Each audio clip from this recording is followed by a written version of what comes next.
Graças a Deus, irmãos. Amém. Boa noite a todos.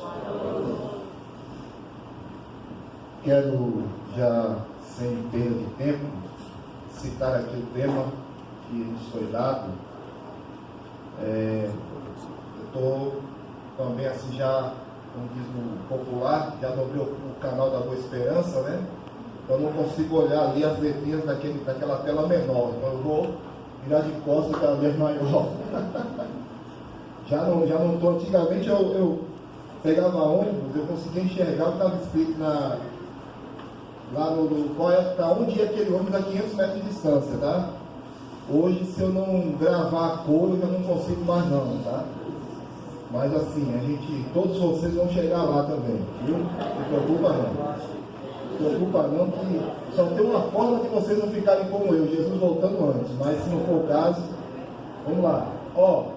Mas todos nós, com o rosto descoberto, refletindo como um espelho a glória do Senhor, somos transformados de glória em glória na mesma imagem, como pelo Espírito do Senhor. Glória a Deus, né? Então, o tema que nos foi dado, reflexo, e eu imagino que, como diz o texto bíblico, né? É a responsabilidade, ou trata-se da responsabilidade que nós temos de refletir a glória de Deus, refletir a imagem de Cristo Jesus. Fomos chamados para esse objetivo, e se nós não fizermos isso, não estamos cumprindo o nosso chamado. Eu não quero nessa noite falar sobre vocação ministerial, nada disso, embora nós saibamos pela própria Bíblia que cada um de nós, né, cada um tem a sua aqui, né? Todos nós fomos salvos por Deus, e Deus, além de nos salvar, nos deu habilidades, nos deu dons para exercermos esses dons, independente de qual seja o seu dom, mas todos nós temos uma mesma vocação, a vocação para viver a vida de salvo em Cristo Jesus. Amém? Vocação para viver a vida de salvo. Eu quero já convidá-los a abrir a sua Bíblia na carta do apóstolo Paulo a Tito, capítulo de número 2. Carta do apóstolo Paulo a Tito, capítulo de número 2. Nós vamos, nessa noite, rodar aí por alguns versículos da Bíblia, e eu gostaria de que você, se fosse possível você, deixasse aí essa passagem marcada com alguma coisa, ou um marcador de página, ou a própria caneta que você estiver na mão, sei lá, o que você tiver que possa marcar, para a gente não perder de vista esse texto, porque nós vamos ler outros como referência, mas nós não podemos perder esse texto base de vista, porque nós vamos trabalhá-lo nessa noite. Carta do apóstolo Paulo a Tito, capítulo de número 2, a partir do versículo de número 11. Ok, meus queridos e minhas queridas irmãs? Podemos ler? Amém. Diz assim a palavra de Deus: porquanto a graça de Deus se manifestou salvadora a todos os homens, educando-nos para que, renegadas a impiedade e as paixões mundanas, vivamos no presente século sensata, justa e piedosamente, aguardando a bendita esperança e a manifestação da glória do nosso grande Deus e Salvador, Cristo Jesus, o qual a si mesmo se deu por nós, a fim de remir-nos de toda iniquidade e purificar para si mesmo um povo exclusivamente seu, zeloso de boas obras. Diz essas coisas, exorta e repreende também com toda a autoridade. Ninguém te despreze. Amém? Amém. Carta do apóstolo Paulo a Tito, seu filho na fé, assim como era Timóteo também. Esta é uma das cartas também ditas pastorais, São aquelas cartas em que o apóstolo Paulo não direciona a uma igreja especificamente, mas a uma pessoa, e com o propósito de que esta pessoa, ao ser instruída pelo apóstolo, instrua a igreja como consequência. Paulo escreveu 2 cartas como esta a Timóteo, escreve esta carta a Tito, e assim espera que Tito instrua a igreja do Senhor Jesus, que certamente estava ali sob a sua responsabilidade. Eu quero refletir com você nessa noite, obviamente subordinado a esse tema tão preciso, tão oportuno, que é refletir a glória de Deus. E eu quero falar sobre o grande abismo. O grande abismo. E eu estou aqui emprestando o título de um livro, ou de um dos livros de C.S. Lewis, né? Mas eu não vou falar sobre esse livro, eu quero apenas o título desse livro para falar desse grande abismo que muitas vezes se estabelece entre a graça passada e a graça futura. O que é a graça passada? A graça passada é o perdão que nós recebemos em Cristo Jesus. A graça salvadora, aquela que já aconteceu na nossa vida. E o que é a graça futura? A graça futura é aquela graça, aquela redenção definitiva, plena, total, que nós receberemos quando Cristo voltar. Só que entre a graça passada e a graça futura existe a graça presente, que é a vida cristã, é a vida que nós precisamos viver aqui enquanto Jesus não volta, para que nós possamos tomar posse dessa graça futura. E muitas vezes, não poucas pessoas têm deixado de viver a graça presente, e aí se instaura este grande abismo entre a graça recebida e a graça esperada, a graça futura. Isso acontece muitas vezes pelo equívoco que muitas pessoas têm de acreditar que salvação é algo que nós ainda vamos receber. Acreditar que salvação é um objetivo a ser alcançado quando se morre ou quando Jesus voltar. Quando na verdade a Bíblia diz em vários textos e contextos de que a salvação ela é uma vida a ser vivida. Você não é salvo pelas obras, mas você é salvo para obras, para praticar obras que glorifiquem ao Senhor. Pelo menos é o que está escrito lá em Efésios capítulo 2, do verso 8 ao verso 10, que diz lá que pela graça sois salvos por meio da fé, isso não vem de vós, é dom de Deus. No versículo 9 diz que isso não vem de vós para que vós não vos glorieis. E no versículo 10 diz que Deus preparou obras para que nós os salvos, pudéssemos andar por elas. Essas obras que Deus preparou, elas se enquadram justamente na graça presente, a vida que nós podemos agora viver em Cristo, porque já recebemos a graça passada, ou seja, a salvação e o perdão dos nossos pecados. E enquanto nós aguardamos a vinda do Senhor Jesus, ou seja, a graça futura, precisamos viver a graça presente. Mas como eu já disse, meus queridos, há para muitas pessoas uma lacuna entre uma coisa e outra. Se eu espero a salvação como algo que ainda vai acontecer na minha vida, quando eu morrer ou quando Cristo voltar, automaticamente não fará sentido para mim viver uma graça presente aqui, viver uma vida cristã plena. E agora aqui nós vamos entender o porquê que Jesus disse que Ele veio para que todos tenham vida e vida em abundância. Vida em abundância não significa vida em abundância de bens materiais, nem mesmo vida em abundância de saúde física, mas a vida em abundância que Jesus prometeu é viver, é ter liberdade espiritual para viver a vida que Cristo preparou para nós desde a eternidade. Viver para a glória de Deus.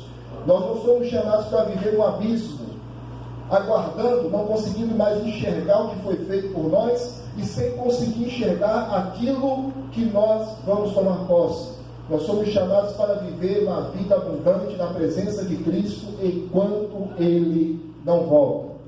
Amém? Amém. Aqui no versículo 11 que nós acabamos de ler, diz assim: porquanto a graça de Deus se manifestou salvadora a todos os homens. E a palavra manifestou aqui ela vem do termo grego epifané, que é a mesma palavra grega que traduz lá a vinda do Senhor Jesus visível em Apocalipse capítulo 1, verso 7, que diz que todo olho verá. E quando a Bíblia diz aqui que a graça de Deus se manifestou salvador, está dizendo que essa graça salvadora, ela é possível de ser vista na vida do salvo. Não é uma abstração, não é uma coisa que a gente simplesmente diz da boca para fora e acredite quem quiser. Não.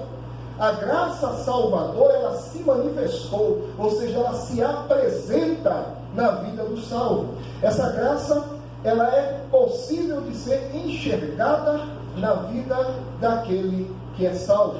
Ou seja, o salvo reflete a graça salvadora de Cristo Jesus. Amém. E a palavra de Deus nos diz, lá em Hebreus 7, 25, como disse a você que nós iríamos ler alguns textos, o seguinte, Hebreus 7, 25. Eu vou precisar acelerar um pouco aqui para dar tempo da gente esmiuçar todo esse texto. Então, o que eu vou te sugerir? Se você não conseguir acompanhar comigo as referências bíblicas, anote, tá? Então, pega depois com alguém que está com caneta para anotar, você pega essas referências com ele, tá certo? Mas eu vou lendo aqui, Hebreus 7, 25. Por isso, também pode salvar totalmente os que por ele se chegam a Deus, vivendo sempre para interceder por eles. Observe que Cristo pode salvar totalmente. Parece uma redundância, mas não é. Se a gente continuar pensando salvação como algo que a gente vai receber só no futuro, como algo que a gente só vai tomar posse quando morrer, ou repito, quando Cristo voltar, a gente vai ter dificuldade para entender Hebreus 7, 25.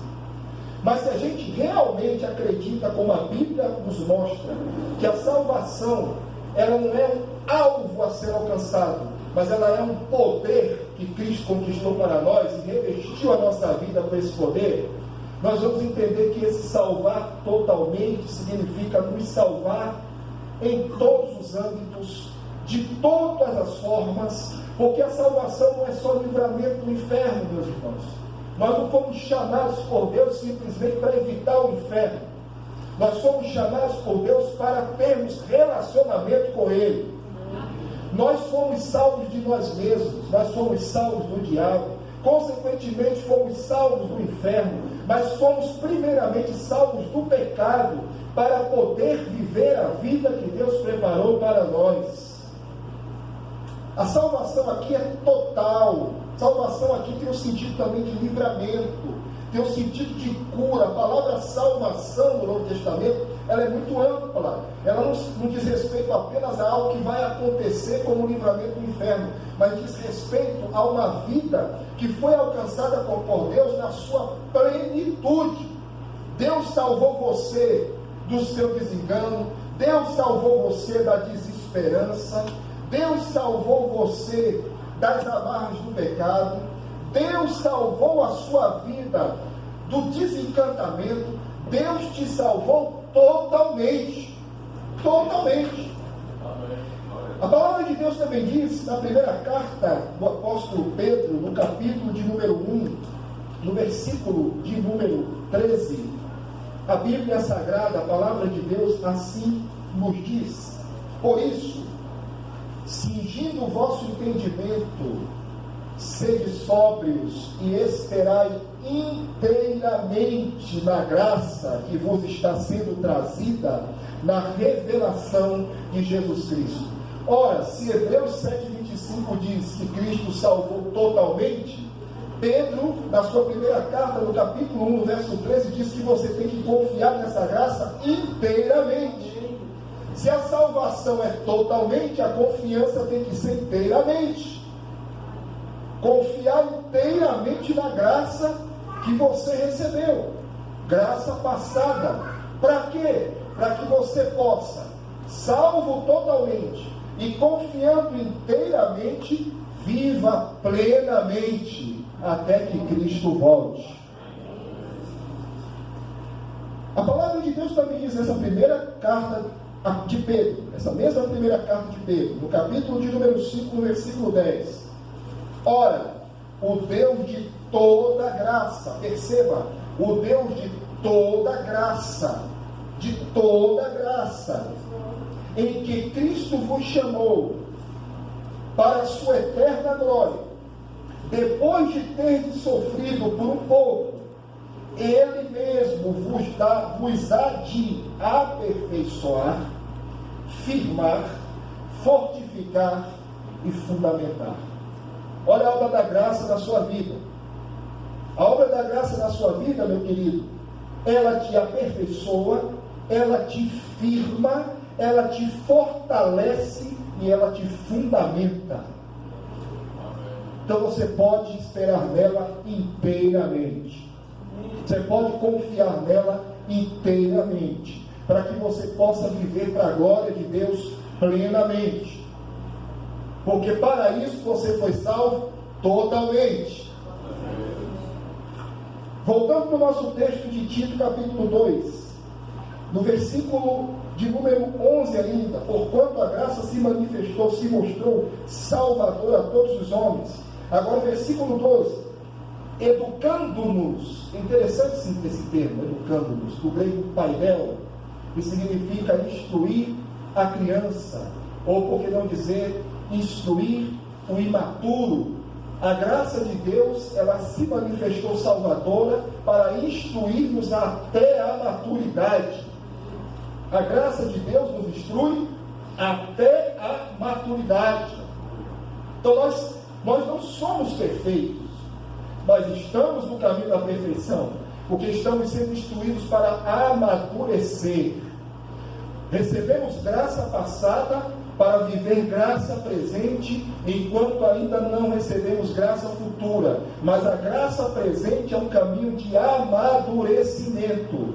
E essa graça nos ensina, nos instrui, até que nós alcancemos a maturidade. Isso está totalmente de acordo com a palavra de Deus, por pena do mesmo apóstolo Paulo, escrevendo aos Efésios no capítulo 4, que diz que o Senhor deu uns para apóstolos, outros para profetas, outros para evangelistas, outros para pastores e mestres, querendo o aperfeiçoamento dos santos para a obra do ministério, até que todos nós cheguemos à estatura de varão perfeito, à medida de Cristo Jesus. Isso é o que? Senão amadurecimento.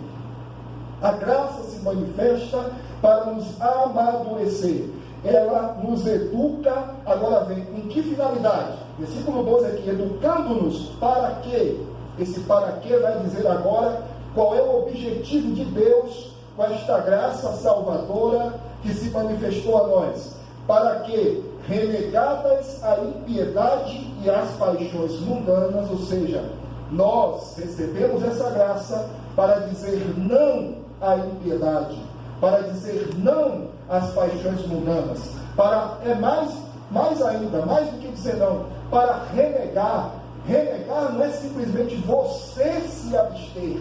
Renegar é você se abster e censurar essa prática na vida dos outros também. Porque o que desagrada a Deus me desagrada. Porque o nosso coração, o que desagrada a Deus, desagrada a você. Porque o nosso coração está conectado ao coração de Jesus Cristo. Nós estamos ligados a Deus. Não é simplesmente uma questão de, não, eu faço minha parte, cada um faz a sua. Não, Senhor. Porque a questão não é você, a questão é o Deus que você serve.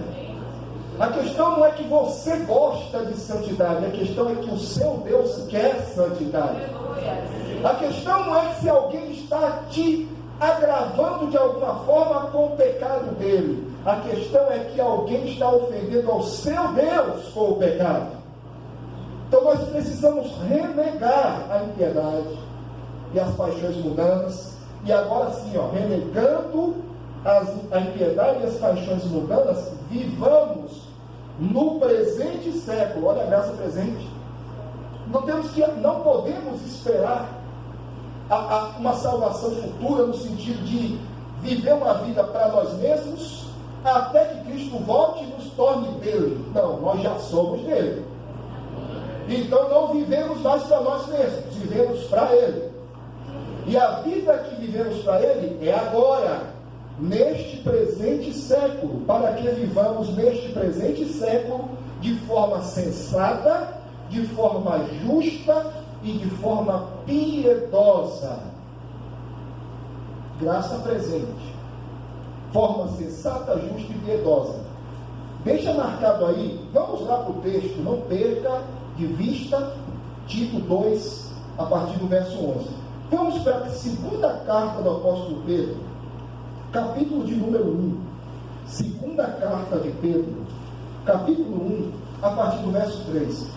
Eu vou fazer uma leitura aqui compassada, explicando os versículos. Vou pedir que você fique bem atento. Olha o que é a vida cristã. A vida cristã, a graça presente que nós precisamos viver em Cristo Jesus, porque já recebemos poder para isso. E eu costumo dizer na minha igreja que a salvação ela é um poder. Poder para viver para a glória de Deus. O salvo é alguém que tem um poder específico na vida. Ele foi capacitado por Deus para viver para a glória de Deus. Ele não podia, antes ele não podia, ele não tinha esse poder. Mesmo que ele tentasse fazer, ele não conseguiria, ele não era capacitado pelo Espírito Santo para viver para a glória de outra pessoa, senão para a sua própria glória. Mas o liberto em Cristo, ele foi capacitado pelo Espírito Santo para deixar de viver para si mesmo e viver para a glória de Deus. Essa é a graça presente. Vamos lá. Segunda carta de Pedro, capítulo 1, a partir do verso 3. Olha só o que diz ali, ó. Visto como, pelo seu divino poder, nos têm sido doadas, preste atenção, todas as coisas que conduzem para a vida e a piedade, pelo conhecimento completo daquele que nos chamou para a sua própria glória e virtude. Para a sua própria glória e virtude. Olha o versículo 4. Pelas quais coisas, as mesmas coisas que no versículo 3 diz, todas as coisas para viver uma vida de piedade. No versículo 4 diz, pelas quais coisas nos têm sido doadas suas preciosas e muito grandes promessas. Agora preste atenção, para que por elas, ou seja, por essas mesmas coisas, vos torneis, que privilégio, coparticipantes da natureza divina, livrando-vos da corrupção das paixões que há no mundo. Trocando em miúdo, Deus te deu poder para viver para a glória dele. Deus te deu, a Bíblia não diz aqui muitas coisas, Deus te deu todas as coisas. Você não tem muitas coisas necessárias para viver para a glória de Deus, não. Você tem todas as coisas necessárias para viver para a glória de Deus. E todas essas coisas são meios que a graça divina promove na sua vida. Você tem, podemos dizer assim, a capacitação espiritual para viver para a glória de Deus como alguém que participa da natureza divina. Isso aqui é novo nascimento, regeneração. É a troca de uma natureza velha, pecaminosa, por uma natureza nova, remida, lavada, redimida, transformada em Cristo Jesus. Agora perceba, isso foi o que Deus fez por nós. Ele já nos deu tudo o que é necessário para viver para a glória de Deus. Por isso, nós não temos o direito de dizer assim, eu não consigo obedecer a Deus nesta questão aqui. Isso é um agravante de pecado. Se eu já estou em pecado e digo que eu não consigo viver de outra forma, eu estou agravando o meu pecado. Porque se eu recebi tudo para viver para a glória de Deus, então a questão não é que eu não consigo, a questão é que eu não quero. Eu tenho que ser honesto diante do Senhor e em humildade buscar a sua misericórdia, o seu perdão, em arrependimento, porque se eu não faço a vontade de Deus, não é porque eu não consigo. Eu não conseguia porque eu não tinha a graça de Deus, mas hoje eu tenho a graça de Deus, então eu consigo obedecer a Deus, então eu preciso querer obedecer a Deus, eu preciso desejar mais do que tudo viver para a glória de Deus. Olha só agora a nossa responsabilidade. Versículos 3 e 4 é o que Deus fez por nós. Aliás, se Deus não fizesse o que fez, não teríamos a menor condição de viver para Ele, de obedecê-lo. Se Deus não tivesse nos alcançado com a graça passada, nós não teríamos condição de viver a graça presente, e nem faria sentido esperar por uma graça futura. Mas Deus já fez por nós tudo o que deveria ser feito para possibilitar que vivamos para Ele. Agora vem a nossa responsabilidade na questão. Versículo 5. Por isso mesmo, ou por que não dizer, por este motivo, o motivo de você ter recebido todas as coisas necessárias para viver uma vida de piedade. Versículo 5. Por isso mesmo, vós, reunindo toda a vossa diligência. O que é diligência? Diligência é empenho, é a mistura de empenho com habilidade e com vontade eficiente. Empenho, habilidade e vontade eficiente é igual a diligência. Associai, algumas traduções têm acrescentai, acrescente.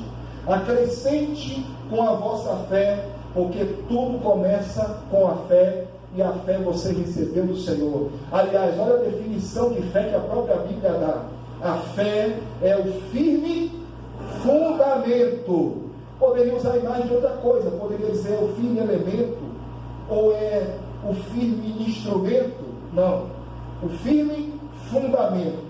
Eu costumo dizer lá na minha igreja que nenhuma palavra sequer da Bíblia está como está em vão. Se a Bíblia é inspirada, ela toda, como diz 2 Timóteo 3, versículo 16, então se a palavra fundamento está na definição de fé, é porque antes de qualquer construção espiritual, é preciso ter fé.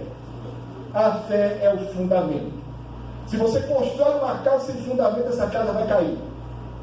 Se você faz qualquer edificação sem o fundamento, essa casa vai cair.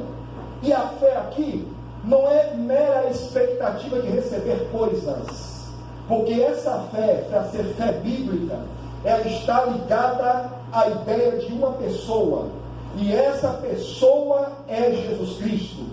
Porque o mesmo apóstolo Paulo escreve na sua primeira carta aos Coríntios, no capítulo 3, no versículo 11: ninguém pode colocar outro fundamento, senão aquele que já está posto, o qual é Cristo Jesus nosso Senhor. Então, se a fé é o firme fundamento, e Cristo é o único fundamento seguro, essa fé só é fé porque é a fé em Cristo. E esta fé em Cristo, nós recebemos de Deus. Agora sim, acrescente a esta fé virtude. E a palavra virtude aqui no grego arete, que significa excelência moral. Acrescente a esta fé a excelência moral. Busque viver essa fé de uma forma moral que glorifique ao Senhor. Acrescente a virtude o conhecimento, e aqui é conhecimento de Deus. Versículo 6, acrescente ao conhecimento o domínio próprio, a temperança. Acrescente ao domínio próprio a perseverança, seja perseverante. Acrescente à perseverança a piedade. Acrescente à piedade a fraternidade, o amor aos irmãos. Acrescente à fraternidade o amor também aos de fora, o amor a todos. Então é interessante aqui, meus queridos, que se Deus nos deu todas as coisas para vivermos uma vida de piedade, tudo o que é necessário para viver para a glória dele, ou viver a graça presente, nós já recebemos na graça passada, na nossa salvação, no perdão dos nossos pecados. Nós agora precisamos fazer isso funcionar para a glória de Deus. Precisamos acrescentar, construir sobre esse fundamento. E isso, como o próprio texto bíblico diz no versículo 5, requer de você diligência, empenho. Você precisa se empenhar em viver para a glória de Deus. Isso é refletir a glória de Deus. Este é o reflexo da sua vida cristã para a sociedade, para todos que lhe observam. Porque quando a gente fala de refletir a glória de Deus, parece que está falando de uma coisa mística, de uma coisa que a gente não faz esforço nenhum e simplesmente, como um passo de imagem, um pirim-pim-pim, né? Acontece assim, começa a sair aquelas faísquinhas da gente e todo mundo vê. Não é isso. Reflexo da glória de Deus requer empenho em fazer aquilo que glorifique e exalta o nome do Senhor Jesus. Versículo de número 8. Agora vem, olha o alerta. Versículo 3, versículo 4, o que Deus fez por nós. Versículo 5, versículo 6, versículo 7, o que nós precisamos fazer com aquilo que já recebemos. Agora vem o alerta. E se nós não fizermos? Versículo 8. Porque estas coisas, existindo em vós e em vós aumentando, fazem com que não sejais nem inoperantes e nem infrutuosos no pleno conhecimento de nosso Senhor Jesus Cristo. Reflexo tem a ver, reflexo não é ativismo. Refletir a glória de Deus não é ser ativista, mas é estar em atividade. Refletir a glória de Deus tem a ver com vida que dá fruto e fruto para a glória de Deus. Fruto digno de arrependimento. Se essa graça, ela não conduz à frutificação espiritual, tem um problema aí. É uma contradição. Olha o que diz o versículo 9 agora, ó. Pois aquele a quem estas coisas não estão presentes, essas coisas aqui que ele está falando aqui, são essas obras: virtude, conhecimento, domínio próprio, piedade, fraternidade, amor. Então, aquele que não possui essas coisas é cego. Falando de cegueira espiritual. É cego, vendo só o que está perto, ou seja, enxerga só a realidade que está diante dos olhos. E é interessante que a cegueira espiritual, ela é a causadora da sintomatologia chamada murmuração, descontentamento, o que beira a blasfêmia, porque é um cristão que não consegue mais enxergar a graça passada que recebeu, e por isso não consegue viver a graça presente. Ele só enxerga a realidade que está diante dos seus olhos. E se a realidade que está diante dos seus olhos não for uma realidade favorável, ele vai começar a murmurar, porque ele não tem a visão da eternidade, ele não consegue enxergar o posterior a esta vida. Isso gera murmuração, muitos problemas, pecados terríveis.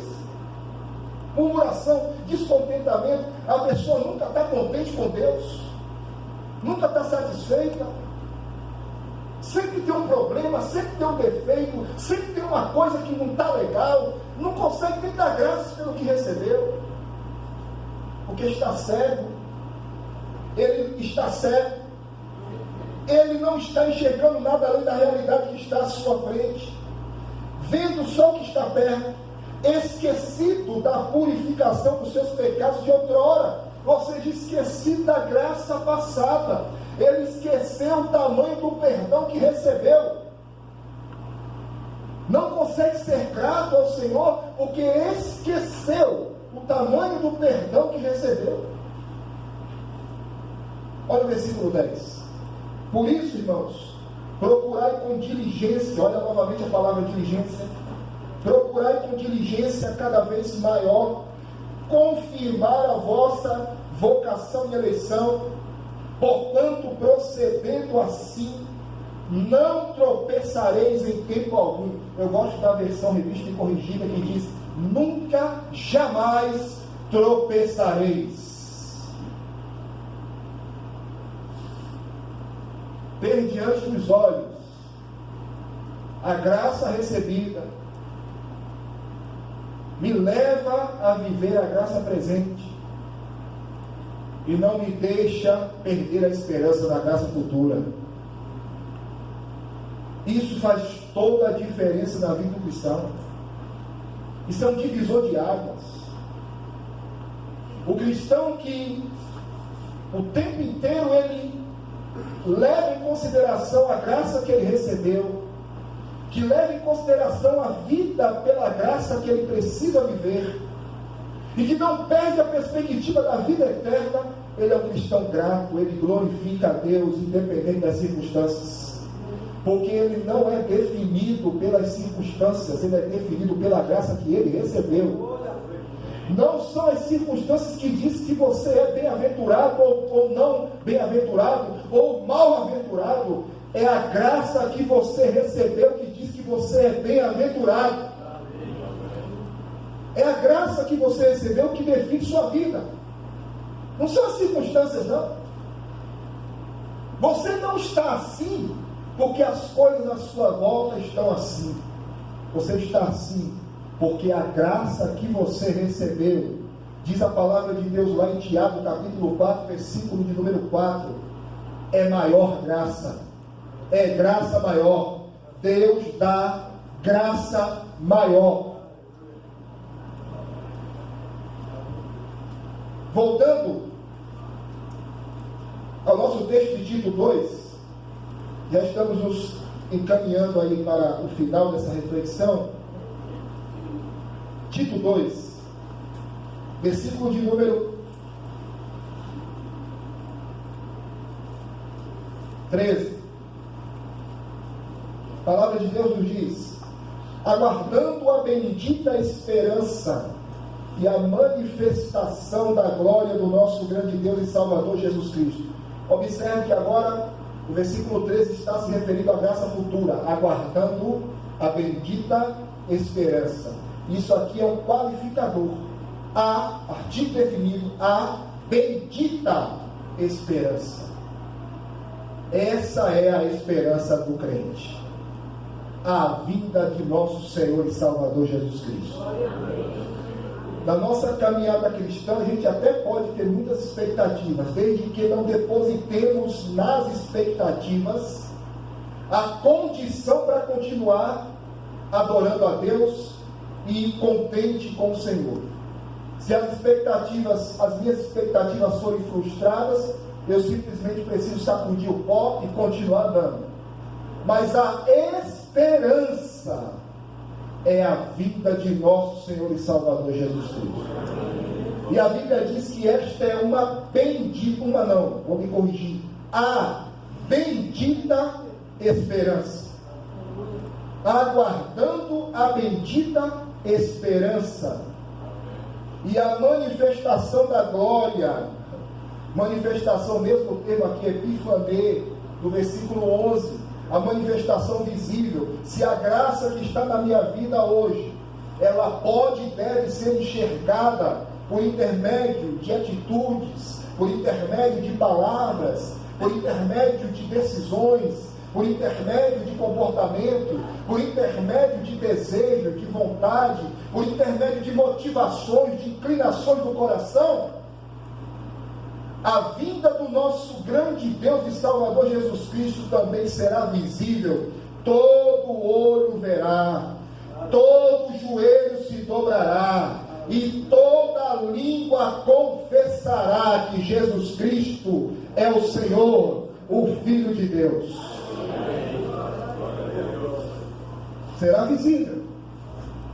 E aqui ele está apelando para a graça futura, que nós precisamos aguardar, esperar nela, não escurecer, independente das circunstâncias, meus queridos. Por exemplo, a palavra de Deus diz em 2 Coríntios, segunda carta do apóstolo Paulo aos Coríntios, no capítulo de número 4, no versículo 16, no versículo 17 e no versículo 18, 1 Coríntios 4, 16 a 18, nos diz assim, por isso, não desanimamos. Em outras traduções tem não desfalecemos. E a palavra aqui no original significa não deixar o ombro cair ao ponto de desistir. Então poderíamos também entender assim, portanto, não desistimos. E aí vem dizendo, pelo contrário, mesmo que o nosso homem exterior se corrompa, ou seja, mesmo que o nosso corpo mortal, ou pela velhice, doenças, ou mesmo por ataques externos, ele vá se corrompendo, ou seja, se degenerando, se degradando, contudo, o nosso homem interior se renova de dia em dia. Põe uma coisa na tua cabeça, meu irmão. Põe uma coisa na tua cabeça, meu irmão. Ainda que a nossa carcaça esteja se degenerando, o nosso espírito está se renovando.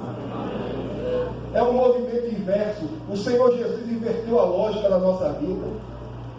Amanhã, o meu corpo estará mais velho do que hoje, mas o meu espírito estará mais jovem, mais renovado. Amanhã, as células, a quantidade de células que eu tenho hoje, já não será a mesma amanhã. Eu vou ter alguns milhares de células a menos amanhã do que eu tenho hoje. Porque eu já estou numa faixa etária em que a produção ou a reprodução de células está bem lenta já. A tendência é que eu perca mais células do que eu ganhe mais novas células. Eu estou literalmente falecendo a cada dia, até falecer completamente. Mas isso é o homem exterior, é a matéria, porque o meu espírito em Cristo Jesus está se renovando. Se amanhã estarei mais velho do que hoje no meu corpo físico, amanhã estarei mais renovado do que hoje no meu espírito. Porque amanhã estarei mais próximo do meu Senhor do que eu estou hoje. Não só cronologicamente, mas de uma forma misteriosa espiritualmente. E é interessante, meus irmãos, que o versículo 17 diz: porque a nossa leve e momentânea tribulação. Mas você não sabe pelo que eu estou passando. Como é que você chama minha tribulação de leve, apóstolo Paulo? Se você estivesse passando, apóstolo Paulo, pelo que eu estou passando, você não falava isso. Olha, apóstolo Paulo, se você estivesse passando pelo que eu estou passando, você não chamava essa tribulação de leve. E eu já estou vivendo isso há anos. Você está achando de momentânea? Pois é. É porque o apóstolo Paulo não está acompanhando a sua situação com a situação de ninguém.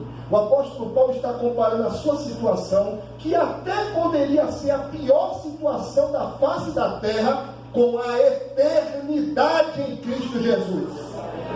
Esse é o nosso padrão. Esse é o padrão da nossa esperança, irmãos. A eternidade. O padrão da nossa esperança não é a gente olhar para o lado e ver a vida do irmão, que na nossa concepção é uma vida regalada, cômoda, tranquila, ele não passa por nada, ou se passa por alguma coisa, é uma coisa pequenininha se comparado ao que eu tenho passado. Não é esse o meu padrão. Jesus não nos chamou para olhar para o lado, Jesus nos chamou para olhar para o alto. Jesus não nos chamou para comparar a nossa condição com a condição de outrem. Jesus nos chamou para comparar nossas circunstâncias com a eternidade proposta para nós na pessoa bendita dele. Escreveu o apóstolo Paulo sob a inspiração divina. As coisas que o olho não viu, que o ouvido não ouviu, e nem subiu ao coração do homem. E esse subir ao coração, Paulo está usando de um hebraísmo, que é uma forma poética de dizer o seguinte: que nem sequer o homem imaginou. São aquelas coisas que Deus preparou para os que o amam.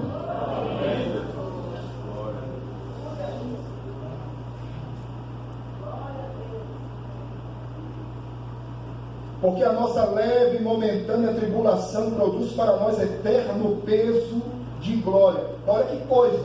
Leve e momentânea versus peso eterno. Então a tribulação é leve, a glória é pesada. A tribulação é momentânea e a glória é eterna. Ó, irmãos, Que negócio maravilhoso, né? Jesus perdoa os nossos pecados, lança-os no mar do esquecimento e ainda nos dá uma esperança de glória pesada e eterna. Se queixar de quê, meus irmãos? Deixa a tua vida refletir a glória de Deus. Tome posse da verdade bíblica, da graça passada, e viva a graça presente, e aguarde a graça futura. A graça passada que você recebeu para viver essa vida aqui, para a glória de Deus. Abrindo mão da sua própria vontade, das suas expectativas, viva para a glória de Deus, porque você terá uma eternidade com Deus.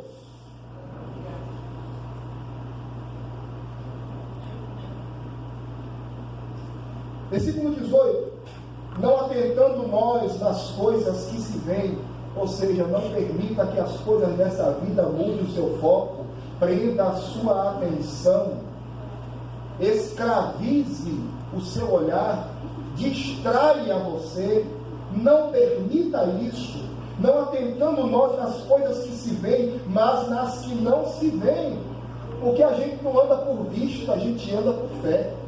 E como eu já disse, como a Bíblia diz, fé é o firme fundamento das coisas que eu não vejo, mas eu espero. Não atentando nós nas coisas que não se veem, mas nas coisas que se veem, mas nas que não se veem. Porque as que se veem são temporais, ou seja, as coisas dessa vida têm prazo de validade. E as que não se veem são eternas. Max Lucado escreveu em um dos seus livros: o que você tem em Deus é infinitamente maior do que o que você não tem nesta vida. Então, tem muitas coisas, incontáveis coisas que eu não tenho nessa vida, e muito possível é que eu jamais terei. Mas ainda que eu tivesse tudo o que é possível de se possuir nesta vida, não teria como se comparar com o que eu tenho em Deus. E isso também se aplica a você. A palavra de Deus diz lá em 1 João, capítulo de número 3, capítulo 3, versículos 2 e 3. 1 João 3, 2 e 3 diz assim: amados, agora somos filhos de Deus, mas ainda não é manifesto, a palavra manifesto lá, epifanei, ainda não está visível, concreto, o que haveremos de dizer, quer dizer, tem mais? Tem. Agora eu sou filho de Deus, mas olha que coisa, como Deus é bom, irmãos. Eu já sou filho de Deus, você já é filho de Deus, mas isso ainda não é tudo. Amados, agora, nesse presente século, na graça presente, nós somos filhos de Deus, mas ainda não se manifestou o que haveremos de ser. Tem mais? Tem. Olha aí, versículo 3: porque quando ele se manifestar, epifaneia, quando ele aparecer visivelmente, nossos olhos o verão como ele é, e seremos semelhantes a ele. Que privilégio. Dá para a gente abrir mão do privilégio desse, irmãos? Dá para viver sem uma esperança dessa? Não dá. Não dá. Finalizando o versículo 14 de Tito, capítulo de número 2. Rapidamente nos diz assim a palavra do Senhor: o qual a si mesmo se deu por nós, a fim de remir-nos de toda iniquidade e purificar para si mesmo. Isso aqui é importante. Deus te purificou para Ele mesmo. Nós não somos salvos para nós, não. Jesus não me salvou para eu viver uma vida feliz, não. Jesus me salvou para viver para Ele, para a glória dele. E de Gênesis a Apocalipse, nós vemos homens e mulheres de Deus que, por terem vivido para Deus, sofreram muito. Mas, se lembra de 2 Coríntios 4, 16 a 18? Sua leve e momentânea tribulação produz para você peso eterno de glória. Jesus está te chamando, ou melhor, Jesus te chamou para abrir mão de uma vida curta aqui, vivida para si mesmo, para entrar numa eternidade na presença de Deus definitivamente. Ainda que alguém entre nós aqui viva 120 anos, será uma tolice viver 120 anos para si mesmo, porque 120 anos, na nossa perspectiva humana, é muito tempo. Muito tempo. Dá quase 40 mil dias, ou mais de 40 mil dias. É muito tempo. É tempo demais. Mas aos olhos de Deus é nada. Aos olhos daquele cujo um dia e 1000 anos é a mesma coisa. 120 anos nesse mundo, irmãos, se comparado à eternidade com Deus, é nada. Deus nos chamou para viver nesse mundo, nesse presente século, para a glória do nome dEle. A palavra de Deus nessa noite propõe nos tirar do grande abismo, nos trazer à tona e nos mostrar que nós estamos passando por cima da ponte da graça presente, e do outro lado o que nos aguarda é a graça futura. Mas nós não podemos estar dentro do abismo. Quem está dentro do abismo não enxerga nem de onde saiu, nem para onde está indo. Mas quem está em cima da ponte da graça presente está focado, está bem encaminhado, ele está andando, não precisa correr. Deus não nos chamou para disputar a corrida, Deus nos chamou para caminhar. Na maratona da fé, não vence quem chegar em primeiro, vence quem chegar. E a boa notícia é que vencedor é todo aquele que cruza a linha de chegada. Tem milhões e milhões de medalhas de ouro nos esperando lá no céu. Não importa se você está correndo ou se você está andando, o caminho é para frente. O olhar é para Cristo. Graça passada eu já recebi para viver graça presente, focado na graça futura. Jesus diz: eu sou o alfa e o ômega, o princípio e o fim. Jesus também diz que Ele é aquele que era, que é e que há de vir. Graça presente, passada, graça presente e graça futura. Jesus nos salvou, Jesus nos conduz e Jesus nos espera. Que isso seja uma grande realidade da nossa vida. Que nenhum de nós esteja nesse grande abismo, mas muito pelo contrário, que estejamos caminhando na estrada da graça presente, que não é outra coisa senão a sua vida.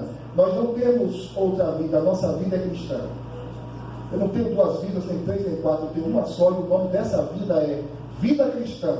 E vida cristã se vive para a glória de Deus, independente das circunstâncias, independente do contexto. Vida cristã se vive para a glória de Deus. Amém, meus queridos? Eu gostaria de fazer uma oração. Peço que você feche seus olhos, cubra sua cabeça. Senhor nosso Deus, nós queremos te agradecer, ó Pai, por esta noite. Queremos te agradecer por este povo. Queremos te agradecer por esta igreja. Queremos agradecer ao Senhor pela tua palavra, Senhor, que fala aos nossos corações, que testifica da tua verdade, que nos mostra, ó Pai, de onde o Senhor nos tirou, o que foi que nós recebemos, o para que recebemos e em que devemos estar focados, Senhor. Obrigado, Senhor. Obrigado por tua graça. Obrigado, Senhor, por esta tão grande salvação que nós já recebemos, ó Pai, para viver para a glória do teu nome, para fazer essa salvação funcionar, Senhor, na nossa vida. para produzirmos frutos, e frutos, Pai, dignos de arrependimento, focados na Tua glória, Senhor. Não para o envaidecimento, não para nos acharmos no direito de criticar, de apontar, ó Deus, de condenar, mas para vivermos para a Tua glória, Senhor.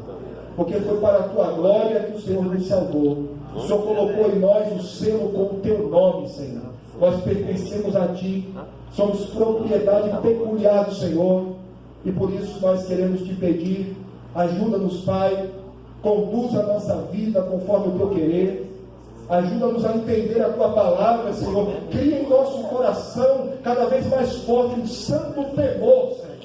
O santo temor ao Senhor para vivermos, não para nós mesmos, mas para Ti, ó Pai, independente das circunstâncias. Pai, nós queremos Te agradecer. Abençoe o pastor desta igreja, aos seus obreiros, a sua esposa, cada ovelha, Senhor. Faz prosperar esta obra, Senhor, para a glória do Teu nome.